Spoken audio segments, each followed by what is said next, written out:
हालात तो हमारे साथ ये शुरू जमाने से आता रहा है। हमने हालात का मुकाबला किया है, हमने अपने ईमान के बदौलत हालात का मुकाबला किया है। हम झुकने वालों कौम में से नहीं हैं, हम रुकने वाले कौम में से नहीं हैं, हम तो मुकाबला करने वालों कौम में से हैं और आगे बढ़ने वाली कौमों में से है। मुसलमानों, आपको बुज़दिल होने की जरूरत नहीं है, कम हिम्मत होने की जरूरत नहीं है। मसाइब आते रहते हैं, मसाइब, ये दुनिया एक स्टेज है जहां लोग आते हैं, अपने कर्तव्य दिखलाते हैं और चले जाते हैं। आखिर आप वाकया याद करें, नमरूद के वाकया को आप देखें, फिरौन के वाकया को देखें, सद्दाद और कारून और हामान के वाकया को पढ़ें तो आपको ऐसा पता चलेगा कि ऐसा लगेगा कि इनकी हुक्मरानी इतनी जबरदस्त हुआ करती थी कि लोगों को ऐसा लगता था कि इसको जवाल नहीं आना है, इसको जवाल पजीर नहीं होना है, इसको खत्म नहीं होना है, इसे खत्म नहीं होना है। लेकिन जब वक्त आया,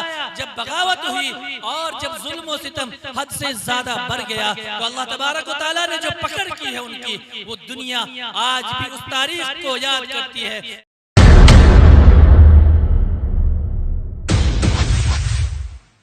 आशा नहीं मिटाना नामो निशां हमारा, कुछ बात है कि हस्ती मिटती नहीं हमारी, कुछ बात है कि हस्ती मिटती नहीं हमारी, सदियों रहा है दुश्मन दौरे ज़बां हमारा। मुअज़्ज़ज़ सामईन इकराम, उलमाए किराम, बुजुर्गाने दीन और पर्दा नशीं मेरी माँ और बहनें,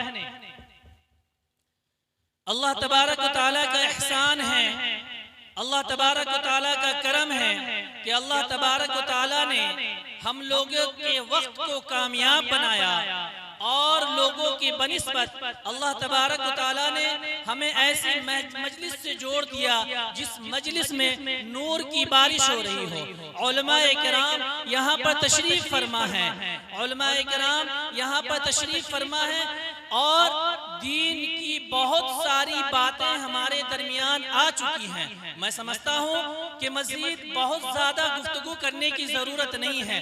जब तक हमारे दरमियान हज़रत मौलाना नसीम साहब आते हैं या हज़रत मौलाना इज़हारुल हक साहब आते हैं, जब तक मैं अपनी गुफ्तगू मुख्तसर अंदाज में आपके सामने रखता हूँ। बात असल ये है कि जो बातें आ गई हैं अगर उस पर हम लोग अमल कर लें तो इंशाअल्लाह कामयाबी हमारी कदम चूमेंगी, वरना अगर सारी रात अगर गुफ्तगू होते रहे लेकिन हमारी नीयत अमल की ना हो, हमारी नीयत अमल की नहीं हो तो फिर बेकार है। मेरे मुहतरम बुजुर्गों और दोस्तों, ये जो हालात है, ये जो दौर है, हमारे सामने सब कुछ है कि आज दुश्मनाने इस्लाम मुसलमानों को सफ़े हस्ती से मिटाने की जिद्दोजहद और कोशिश कर रहा है और हमारे ईमान को सल्ब करने की पूरी कोशिश में लगा हुआ है। लेकिन शायद उसे पता नहीं है कि आखिर मुसलमान है किस चीज का नाम, ईमान किस चीज का नाम है। क्या ईमान भी खरीदने वाली चीज होती है?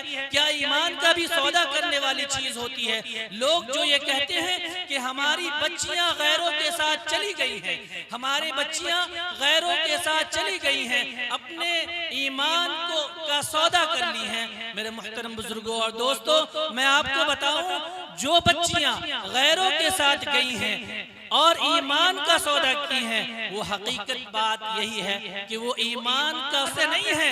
ये हालात तो हमारे साथ ये शुरू जमाने से आता रहा है। हमने हालात का मुकाबला किया है, हमने अपने ईमान के बदौलत हालात का मुकाबला किया है। हम झुकने वालों कौम में से नहीं हैं, हम रुकने वाले कौम में से नहीं हैं, हम तो मुकाबला करने वालों कौम में से हैं और आगे बढ़ने वाली कौमों में से है। मुसलमानों, आपको बुज़दिल होने की जरूरत नहीं है, कम हिम्मत होने की जरूरत नहीं है। मसाइब आते रहते हैं, मसाइब, ये दुनिया एक स्टेज है जहां लोग आते हैं, अपने कर्तव्य दिखलाते हैं और चले जाते हैं। आखिर आप वाकया याद करें, नमरूद के वाकया को आप देखें, फिरौन के वाकया को देखें, सद्दाद और कारून और हामान के वाकया को पढ़ें तो आपको ऐसा पता पता चलेगा कि ऐसा लगेगा कि इनकी हुक्मरानी इतनी जबरदस्त हुआ करती थी कि लोगों को ऐसा लगता था कि इसको जवाल नहीं आना है, इसको जवाल पजीर नहीं होना है, इसको खत्म नहीं होना है, इसे खत्म नहीं होना है।